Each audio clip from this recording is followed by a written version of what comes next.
आज हम यजुर्वेद के 38वें अध्याय के मंत्र संख्या 20 के ऊपर महर्षि दयानंद जी ने जो भाष्य किया है उस पर विचार करेंगे। इससे पहले हमने मंत्र संख्या 19 के ऊपर विचार किया था और इस मंत्र के भावार्थ में दिया है। यह मंत्र का तात्पर्य क्या है?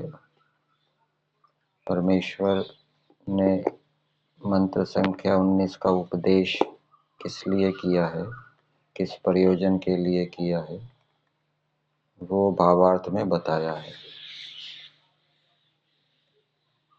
कि मनुष्य परस्पर एक दूसरे की रक्षा करें। यहाँ तो राजा और प्रजा का उदाहरण दिया है। राजा प्रजा की रक्षा करे और प्रजाएं राजा की रक्षा करें, तो ये सभी मनुष्यों के ऊपर लागू होगा कि सभी मनुष्य परस्पर एक दूसरे की रक्षा करते हुए नए नए ऐश्वर्य को प्राप्त करें। और वो रक्षा कैसे करनी है? न्याय और विनय के साथ रक्षा करनी। किसी ने हमको सुख दिया है तो हम भी उसको सुख दे, ये न्याय है। परंतु धर्म पूर्वक सुख दें, अधर्म पूर्वक सुख ना दें। किसी ने हमारी रक्षा की है तो हम भी उसकी रक्षा करें, ये न्याय है। परंतु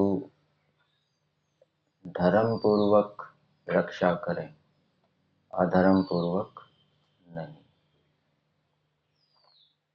ये क्या है? विनय।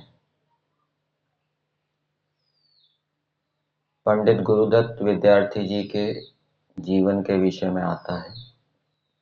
पंडित गुरुदत्त विद्यार्थी जी के विषय में जानते होंगे। उनके विषय में बताते हैं कि वो कृण्वन्तो विश्वमार्यम, इसको व्यवहार में लाने के लिए उनमें धुन थी। उन्होंने अपने चोले के आगे और पीछे 5-5 आर्य समाज के नियम लिखवा दिए थे।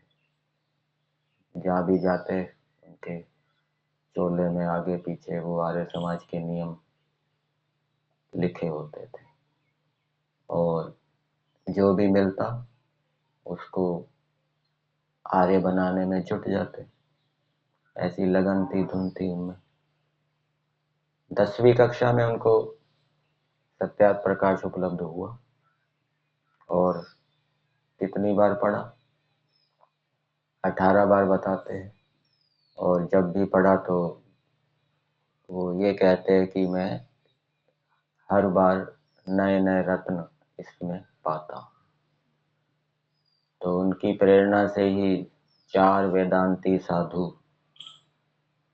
आर्य समाजी बने और वो आजीवन वैदिक धर्म के प्रचार में जुटे रहे। उनमें एक प्रसिद्ध साधु स्वामी अच्युतानंद जी थे और कॉलेज में उनकी मित्रता महात्मा हंसराज जी से हुई, लाला लाजपत राय जी से हुई और उनकी प्रेरणा से ही वो आर्य समाजी बने। कौन? लाला लाजपत राय और महात्मा हंसराज जी। उन्होंने ये डीएवी की क्रांति लाई। तो उनके विषय में बताते हैं कि मिडिल कक्षा से पहले उनके पिताजी ने उनको मांस खाने की प्रेरणा दी। तो उस समय उनको एक पुस्तक हाथ लग गई, जिस पुस्तक का नाम था मांसाहार से होने वाली 16 हानियां। तो उसको पढ़कर उनको दृढ़ विश्वास हो गया कि मांसाहार नहीं करना चाहिए। तो तुरंत उन्होंने पिताजी को कहा कि जब तक आप तर्क और प्रमाण से ये सिद्ध नहीं कर देंगे कि मांसाहार करने में कोई पाप नहीं है, तब तक आप मुझे मांसाहार करने के लिए बाधित ना कीजिए।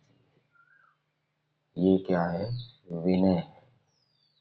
ठीक है, पिताजी है, उन्होंने पालन पोषण किया है, उनकी आज्ञा का पालन करना चाहिए, परंतु जो अधर्म पूर्वक आज्ञा है उसका पालन नहीं करना चाहिए। इसी प्रकार से सभी मनुष्यों को न्याय और विनय पूर्वक एक दूसरे को सुख देना चाहिए, उनकी रक्षा करनी चाहिए।